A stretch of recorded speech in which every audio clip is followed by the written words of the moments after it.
Bonjour à tous et bienvenue pour ce troisième module de notre exploration des fondements de la foi chrétienne.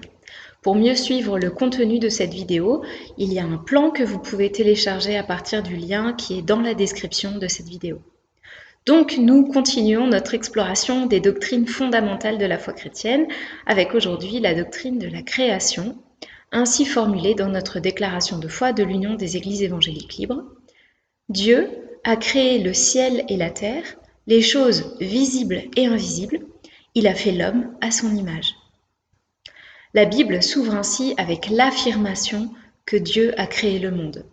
Les premiers chapitres, Genèse 1 et 2, sont une présentation grandiose qui vont nous donner le cadre de notre réflexion sur Dieu et sur le monde, et tous les autres livres bibliques, tout ce qui va suivre va en quelque sorte s'appuyer sur ces deux chapitres. Alors c'est la seule présentation exhaustive, on pourrait dire, qu'on trouve dans la Bible, même si évidemment la création est évoquée à bien d'autres endroits, mais on va dire de manière un petit peu plus succincte. Du coup, je vais faire un peu la même chose, je vais me concentrer essentiellement sur Genèse 1 et 2, et puis citer au besoin d'autres éléments bibliques. Si vous en avez la possibilité, je vous invite à faire de suite une pause pour relire les chapitres 1 et 2 de la Genèse, puisque c'est sur eux que nous allons nous attarder, comme ça vous les avez en tête. Alors, l'événement de la création. Genèse 1, verset 1 se lit ainsi. Au commencement, Dieu créa le ciel et la terre. Donc ce verset pose dès le début l'événement de la création comme un acte de Dieu. Et Dieu existe avant sa création, puisqu'il crée le monde. Le commencement, ce n'est pas le sien, c'est celui de notre monde. À partir de la création, la réalité de ce qui existe se divise en deux catégories. D'un côté, il y a le Créateur, et de l'autre côté, il y a les créatures. Tout ce qui n'est pas Dieu est créé, et tout ce qui est créé n'est pas Dieu. Dieu est en face de sa création, distinct, transcendant, c'est ce que nous avons vu dans le chapitre sur Dieu la dernière fois. Ce n'est pas le monde qui s'autogénère, et le récit biblique de la création tranche nettement sur l'idée d'une mère nature, très courante dans certains courants séculiers aujourd'hui. Dieu est unique, c'est le seul existant qui va donner existence, vie à autre chose, à ses créatures. Si on compare ce texte aux mythologies orientales de l'époque de l'Ancien Testament, à la fois en Mésopotamie et en Égypte, même plus tard dans d'autres religions polythéistes, cette affirmation d'un Dieu unique qui crée le monde va vraiment trancher sur des présentations polythéistes où bien souvent la création résulte d'une coopération, ou plus souvent d'un combat, entre des dieux. On trouve aussi d'autres mythes où il y a une matière préexistante, et Dieu va organiser, va mettre du sens dans cette matière. Ce n'est pas non plus tellement l'idée du récit biblique. Ce qui sera le monde avant l'intervention de Dieu n'a pas de forme et n'a pas de contenu. Littéralement, au verset 2, on va lire en hébreu que la terre était tohu, c'est-à-dire informe, chaotique, et bohu, c'est-à-dire vide. Donc elle n'avait pas de forme ni de contenu. Il y a un autre élément dans le texte de la création, dans Genèse 1 en particulier, qui est le verbe bara, le verbe créer, qui évoque la création à partir de rien.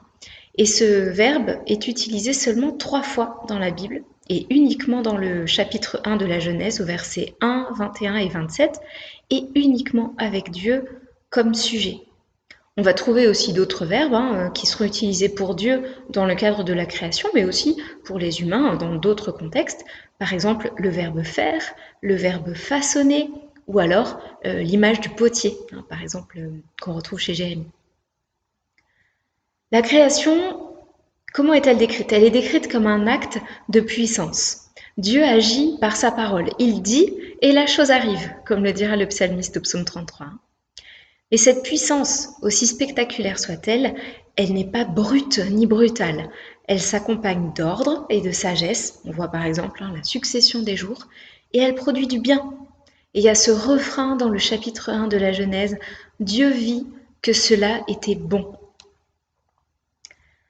Alors la dernière fois, on a parlé de Dieu et de la Trinité, et si on regarde attentivement les éléments bibliques qui parlent de la création, on voit qu'il y a une certaine implication des trois personnes de la Trinité. Alors le Père, c'est évident, c'est lui qui est le maître d'œuvre, l'architecte. La parole joue aussi un rôle primordial. Par exemple, l'évangéliste Jean va le souligner au début de son évangile. Jean chapitre 1, versets 1 à 3. Au commencement était la parole était auprès de Dieu et elle était Dieu. Elle était au commencement auprès de Dieu et tout est venu à l'existence par elle et rien n'est venu à l'existence sans elle. Cette parole, c'est celle qui va devenir le Christ Jésus. On trouve aussi dans l'Ancien Testament une figure un petit peu étonnante, la figure de la sagesse, qui ressemble bien à une façon de décrire le Fils dans la Trinité. Et voici comment la sagesse se décrit elle-même dans le chapitre 8 des Proverbes. Le Seigneur m'a produite comme le commencement de sa voix avant ses œuvres du temps jadis. Je suis investie depuis toujours, depuis le commencement, depuis l'origine de la terre, et j'ai été mise au monde quand il n'y avait encore pas d'abîme, pas d'eau, etc. Continue. Lorsque Dieu installa le ciel, j'étais déjà là. Lorsqu'il traça un horizon, etc., j'étais là. J'étais à ses côtés comme un maître d'œuvre. Je faisais jour après jour ses délices, jouant devant lui en tout temps, jouant avec le monde, avec sa terre, et trouvant mes délices parmi les humains. Voilà cette façon très imagée de décrire l'action du Fils dans la création. Et puis l'Esprit est aussi présent, même si c'est plus discret dans les comptes rendus bibliques. On trouve par exemple en Genèse 1, verset 2, le souffle de Dieu tournoyait au-dessus des eaux. Et dans le psaume 104, le psalmiste qui dit au verset 30, « Seigneur, tu envoies ton souffle et ils sont créés et tu renouvelles la terre. » Alors puisque le Dieu trinitaire est déjà en lui-même de toute éternité en relation, qu'il expérimente déjà depuis toujours la plénitude de l'amour en son être intérieur, c'est logique de considérer que la création est un acte libre de sa part. Dieu ne crée pas le monde parce qu'il en a besoin, mais parce qu'il en a envie. Il le crée de manière généreuse et libre. Et là encore, le récit biblique s'éloigne des mythes de son époque. On trouve par exemple des mythes à l'époque qui imaginaient que les dieux étaient fatigués, qu'ils en avaient marre de travailler pour trouver à manger, alors qu'ils avaient créé l'homme pour qu'il soit son serviteur et qu'il aille cultiver la terre, cultiver des bêtes et pour lui offrir tout ça en sacrifice animal et végétal. Dieu ne demande pas du tout ça, au contraire, dans sa création, il fait tout pour l'homme, mais il lui demande rien en retour à part du respect et de suivre sa voie. Donc le monde créé recouvre des réalités visibles et invisibles. C'est ce qu'on dit dans notre confession de foi et c'est aussi évoqué par le premier verset. On distingue le ciel et la terre. Alors on pourrait dire que c'est juste une distinction physique. Mais en vérité, on va retrouver très rapidement dans la Bible, très souvent, cette distinction entre la terre, qui est le domaine humain, même la lune en fait partie en quelque sorte, même le soleil presque, tandis que le ciel, c'est symboliquement le domaine spirituel, le lieu où Dieu existe et où les êtres spirituels cohabitent. Alors cette dualité du monde visible et invisible, on la retrouve par exemple dans Colossiens 1, 16, « Car c'est en Christ que tout a été créé dans les cieux et sur la terre, dans le visible et l'invisible, que ce soit les trônes, les seigneuries, les principats, les autorités, tout a été créé par lui et pour lui. » Il y a donc les créatures terrestres visibles que nous connaissons bien, et il y a aussi tout ce que cite Paul, ces créatures célestes, invisibles, de nature spirituelle, qui sont dans le ciel, si vous me passez l'expression. La Bible ne prend pas le temps, si on regarde vraiment l'ensemble des données bibliques, elle ne prend pas le temps de décrire de manière spécifique ces créatures célestes. En fait, on a surtout des flashs d'informations, mais pas de présentation exhaustive. Globalement, ces créatures, ce sont les anges. Et les anges, on a peu de données sur eux. on a quelques missions qui sont dévoilées au cours de l'histoire biblique. Je vais en donner quelques exemples, mais ce n'est pas exhaustif. Par exemple, les anges forment la cour céleste de Dieu. On le voit dans Ésaïe 6, Apocalypse 5. Les anges exécutent les plans de Dieu. Ils communiquent des messages aux hommes. Par exemple, l'ange Gabriel va voir Daniel ou il va voir Marie pour lui annoncer qu'elle va être enceinte. D'ailleurs, ange en hébreu pourrait se traduire aussi par messager. Parmi les anges, il y a plusieurs catégories. Les anges, les archanges, on retrouve aussi des figures étonnantes comme les séraphins, les chérubins. Mais les données sont insuffisantes pour qu'on en ait une vision globale et qu'on puisse donner une hiérarchie et des relations précises entre eux.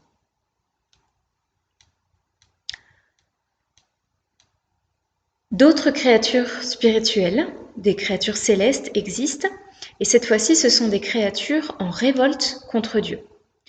Alors là, on nous dit encore moins de choses dans la Bible. On nous dit juste qu'il y a des démons qui existent, et puis qu'il y a un démon en particulier qui revient, qui est le prince de ces démons, le prince des ténèbres, le chef de file, qu'on appellera parfois l'accusateur, par exemple dans Job 1 et 2, le dragon dans l'Apocalypse ou le serpent dans Genèse 3.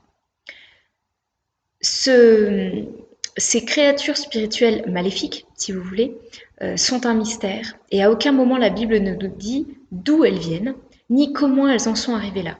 C'est un mystère que des créatures aient pu se révolter contre Dieu, que dans un monde entièrement bon, créé par un Dieu juste et bon, il y ait pu avoir naissance du mal. Alors, il y a plein de théories sur les anges déchus, Satan, ange de lumière, etc. En réalité, il y a vraiment très très peu de données et les rares textes sur lesquels on s'appuie pour spéculer, on va dire, sur l'existence de ces démons et sur leur fonctionnement et sur leur origine, ces textes très souvent sont des textes issus des prophètes et ce sont des textes avec beaucoup d'ambiguïté. Donc il vaut mieux être très prudent quand on affirme quelque chose. Ce qui est sûr, c'est que ces êtres démoniaques sont des créatures. Hein. On n'est pas dans un dualisme où il y aurait Dieu d'un côté et Satan de l'autre. D'accord ? Il y a Dieu, les anges et les démons. Et ça, c'est très important pour nous parce que le combat entre Dieu et Satan est inégal. Dieu est infiniment plus puissant que Satan. Et ça, c'est une bonne nouvelle pour nous. Satan est peut-être beaucoup plus fort que nous, mais il est largement moins puissant que notre Dieu et que notre Seigneur. Alors, sur l'origine du mal, la Bible ne donne pas de réponse. Lorsque l'être humain cède à la tentation en Genèse 3, le mal existe déjà. Il est porté par le personnage du serpent. Et il faut admettre que c'est un mystère abyssal qui nous dépasse et que Dieu n'a pas voulu nous le révéler. Il faut l'accepter. En fait, sur toutes ces réalités invisibles et spirituelles, la Bible est très réaliste, elle affirme la réalité de ces puissances spirituelles bonnes ou mauvaises, mais elle nous invite à éviter une fascination excessive. L'objet de nos réflexions, l'objet de nos prières, de nos méditations, ça ne devrait pas être les créatures, ni même les anges, et encore moins les démons, mais Dieu et Dieu seul, parce qu'en lui est la plénitude de la vie. Alors comment ? Comment le texte biblique raconte-t-il la création ? Alors, je l'ai dit plusieurs fois, lorsqu'il est écrit, il tranche beaucoup avec les discours mythologiques de l'époque de l'Ancien Testament pour mettre en valeur un certain nombre de vérités sur Dieu et sur notre monde. Aujourd'hui, les discours rivaux avec le texte biblique, ce ne sont pas vraiment des textes religieux, c'est plutôt des discours scientifiques. Et le débat entre la Bible et la science s'invite naturellement dans la réflexion sur la naissance du monde que l'on connaît. Et en particulier, il y a ce débat donc depuis à peu près 150 ans sur la création et l'évolution. Alors il faudrait une session à part entière, ou même 10, pour creuser cet enjeu. Et je vais mentionner seulement quelques éléments, et je m'excuse d'avance de vous frustrer, mais je ne peux pas rentrer en détail dans toute la discussion. Quelques éléments sur la position que le chrétien peut avoir par rapport à la science, en particulier sur cette question de l'évolution. Il y a des écarts apparents entre le discours biblique et le discours scientifique. La première posture que les chrétiens ont pu être tentés d'adopter, c'est de rejeter complètement la science pour n'accepter que le discours biblique. Et c'est une position bien intentionnée qui veut vraiment se soumettre à la parole de Dieu, mais qui nie cependant la capacité de l'homme à grandir en connaissance à partir de la révélation générale. C'est comme si on disait qu'on ne va soigner l'être humain que en comptant sur les données médicales que l'on trouve dans la Bible. La plupart des chrétiens qui refusent la théorie de l'évolution ou qui refusent les discussions scientifiques, en tout cas, sur ce sujet, iront quand même chez le médecin, en général. Alors, si on essaie de tenir compte à la fois des données bibliques et des données scientifiques, il y a deux grandes positions qui émergent, un petit peu les deux extrêmes sur une ligne, et puis on peut se situer un peu au milieu. Donc les deux extrêmes. D'un côté, il y a le fidéisme. Le fidéisme, c'est l'idée que la révélation biblique et la science parlent de deux choses différentes et qu'elles ne se croisent absolument pas. Alors l'intérêt, c'est de préserver la spécificité des deux discours. Le risque de cette position, c'est de déconnecter la Bible de la réalité matérielle dans laquelle nous vivons. Et si je caricature à l'extrême, c'est comme si le Dieu qui a inspiré le récit biblique n'était pas aussi le créateur du monde que la science explore. Alors ça, c'était le fidéisme. À l'opposé, on va avoir le concordisme. Dans le concordisme, on essaie de faire concorder, de réconcilier les deux discours à tout prix. Et le risque là, c'est de faire dire à la Bible ce qu'elle ne dit pas. Par exemple, les grands animaux des débuts de la création seraient des dinosaures. C'est un exemple. Alors il est bon de se rappeler qu'effectivement, même si la Bible et la science décrivent une même réalité, notre monde, elles ne la décrivent pas de la même façon, ni avec la même intention. Et je vais prendre juste une image. Pour la naissance d'un enfant, vous pouvez regarder le faire-part de naissance avec la jolie photo, ou alors vous pouvez consulter le compte-rendu médical. La réalité derrière est la même, mais elle va être décrite très différemment. La science va se focaliser sur les faits objectifs et sur l'enchaînement visible des causalités, tandis que la Bible, en tant que discours spirituel, théologique, va se concentrer davantage sur le sens de ce qui arrive, en particulier dans la perspective de Dieu. Alors, juste un dernier point sur le dialogue avec la science. Faisons attention aux discours scientifiques auxquels nous répondons. Souvent, les théories scientifiques sont vulgarisées et caricaturées. Par exemple, Darwin n'a jamais dit que l'homme descendait du singe, mais il a dit que l'homme et le singe avaient un même ancêtre. Pas tout à fait la même chose et ça n'a pas les mêmes implications. Et puis, il faut distinguer la théorie scientifique et les extrapolations métaphysiques, philosophiques qui peuvent en découler. Là où la science pure va finalement être assez sobre en décrivant les faits objectifs, la métaphysique va extrapoler, va broder, si vous voulez, va tirer des conclusions qu'on ne peut pas prouver. Par exemple, l'existence ou pas d'un Dieu. Alors, que dit le texte biblique ?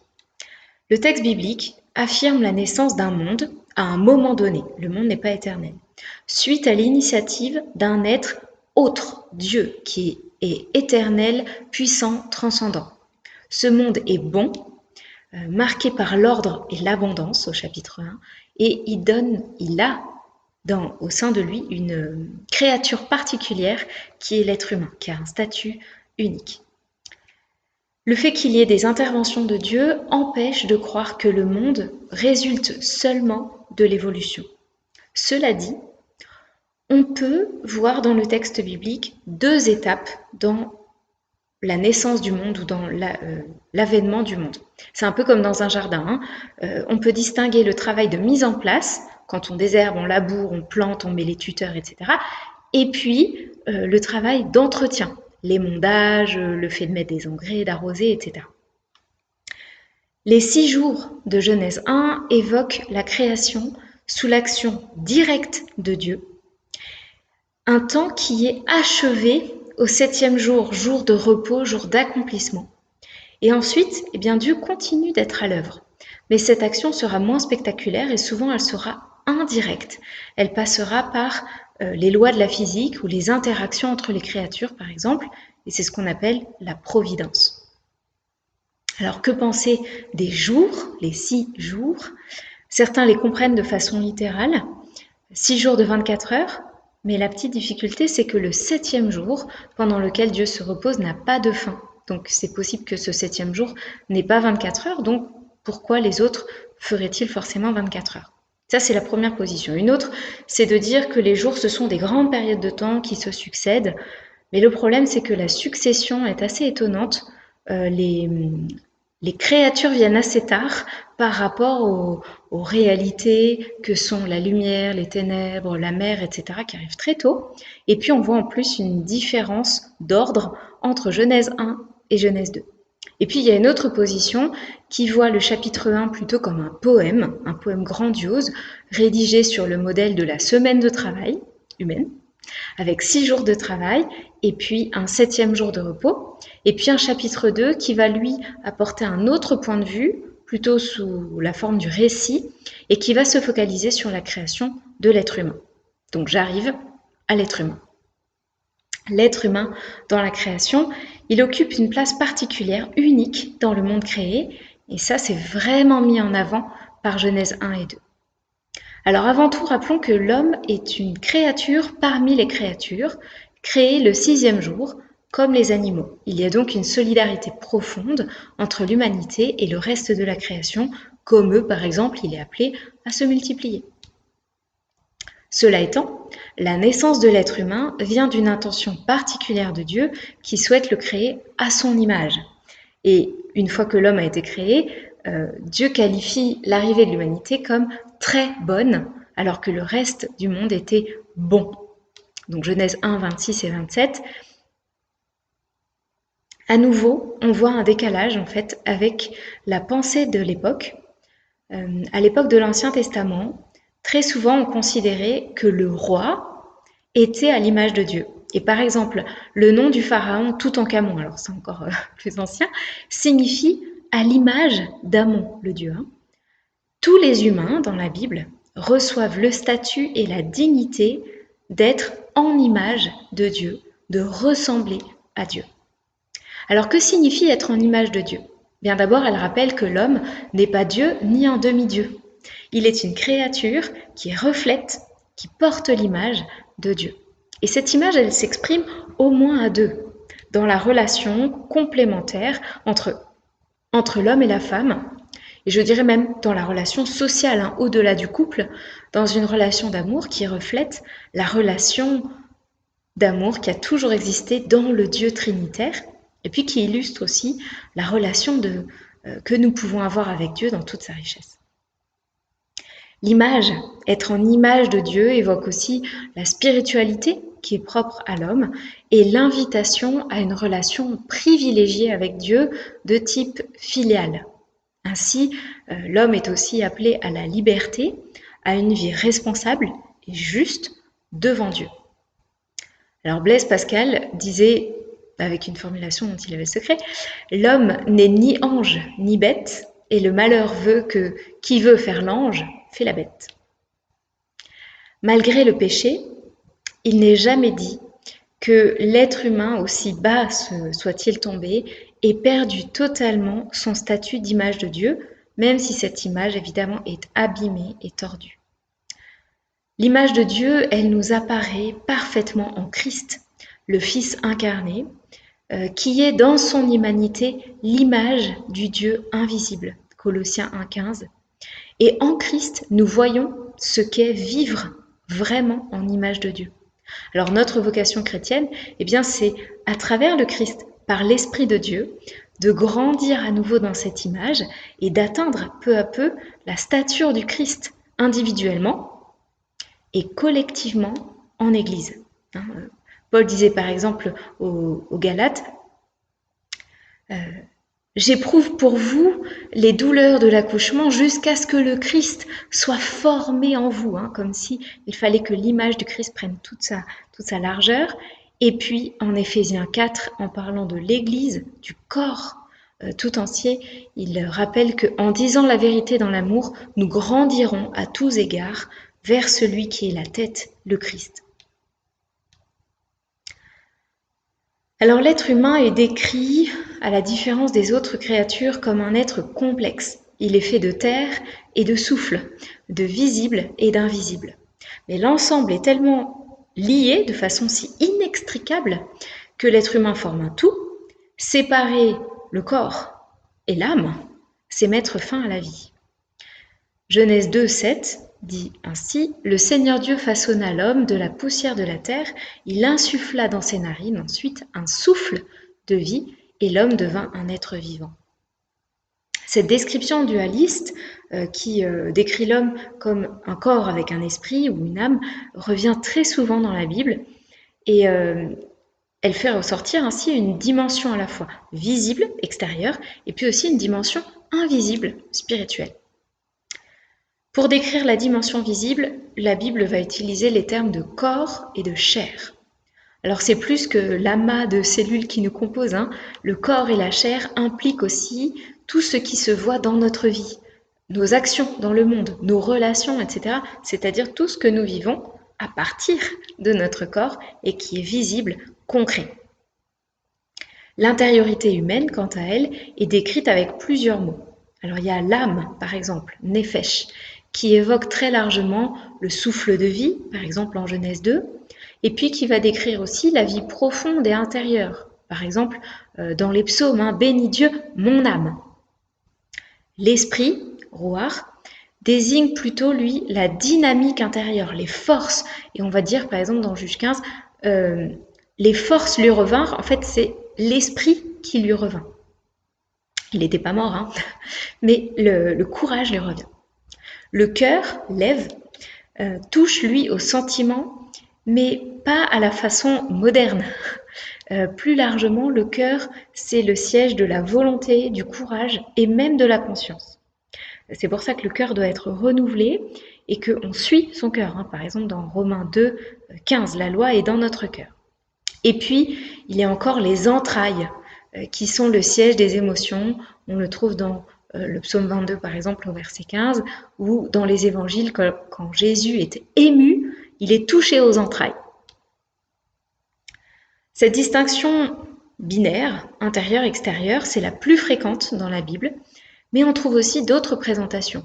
Par exemple, 1 Thessaloniciens 5, 19, où Paul prie pour que les chrétiens soient gardés dans leur âme, leur esprit et leur corps. Ou, dans l'Ancien Testament et dans le Nouveau Testament, l'appel à aimer Dieu de tout notre cœur, de toute notre âme et de toute notre pensée. Il y a aussi le corps, hein, du coup, mais c'est pas dit. On pourrait décrire, en fait, c'est comme quand vous décrivez par exemple un arbre, vous pouvez le décrire en deux aspects. Il y a ce qui est émergé et puis il y a ce qui est sous la terre, les racines. Mais vous pouvez aussi détailler la description et parler des racines, mais ensuite du tronc, des branches, des feuilles, des fruits, de l'écorce, de la sève, etc. Dans la Bible, c'est pareil. Pour décrire la complexité de l'être humain, il y a une présentation courante qui est la présentation âme et corps, et puis une présentation plus détaillée, selon les moments, qui va mettre en valeur la complexité de l'intériorité humaine et l'étendue de l'œuvre de sanctification, par exemple. Alors l'image, être en image de Dieu, c'est aussi être représentant, ambassadeur. L'être humain représente Dieu dans le monde. Et c'est à ce titre-là qu'il est appelé à exercer une certaine autorité sur le monde. Il va le faire par exemple en nommant les animaux. Et dans le texte biblique de Genèse 1 et 2, il y a ces termes forts que l'homme est appelé à dominer la terre, à soumettre les animaux et le monde qui l'entoure. Donc c'est Genèse en particulier, Genèse 1, 28 à 31. Dans Genèse 2, au verset 15, Dieu place l'être humain dans le jardin pour qu'il cultive et qu'il garde le jardin. Alors notons que cette domination, elle s'exerce dans une logique de développement durable, parce qu'il faut que le jardin croisse et porte du fruit et en quelque sorte que tout le monde y trouve son compte. Elle se fait aussi, cette domination, dans la continuité du projet de Dieu et dans le respect des autres créatures dont l'homme est solidaire. L'homme n'a pas toute autorité, il est le gérant, l'intendant, et il doit faire les choses en respect de la volonté de Dieu par rapport au monde. L'idée de cultiver va montrer l'épanouissement que l'homme est appelé à rechercher, tandis que le fait de garder implique que l'homme encadre la nature avec un certain ordre. L'un sans l'autre conduirait à bien des déséquilibres. Enfin, au-delà de son travail, l'être humain est appelé à vivre dans la communion avec Dieu, dans un repos qui sera représenté par le sabbat, sabbat enraciné dans le 7e jour de la création, du repos de Dieu, et qui a vocation à caractériser toute notre vie. Dans la lettre aux Hébreux, Paul nous invite au chapitre 4 à entrer nous-mêmes dans le repos de la relation avec Dieu, de la vie avec Dieu, grâce au Christ. Alors en conclusion, la naissance du monde est un sujet qui, encore aujourd'hui, interroge à la fois les croyants et les non-croyants. Derrière elle se pose la question en fait du sens de notre monde et en particulier de notre existence. Le récit de la Genèse ne répond pas à toutes nos questions, mais elle pose d'emblée le cadre d'un monde en relation avec Dieu, créé bon pour croître dans son amour, et tout cela pour la gloire de Dieu. Alors si vous voulez creuser davantage, eh bien reportez-vous au Canva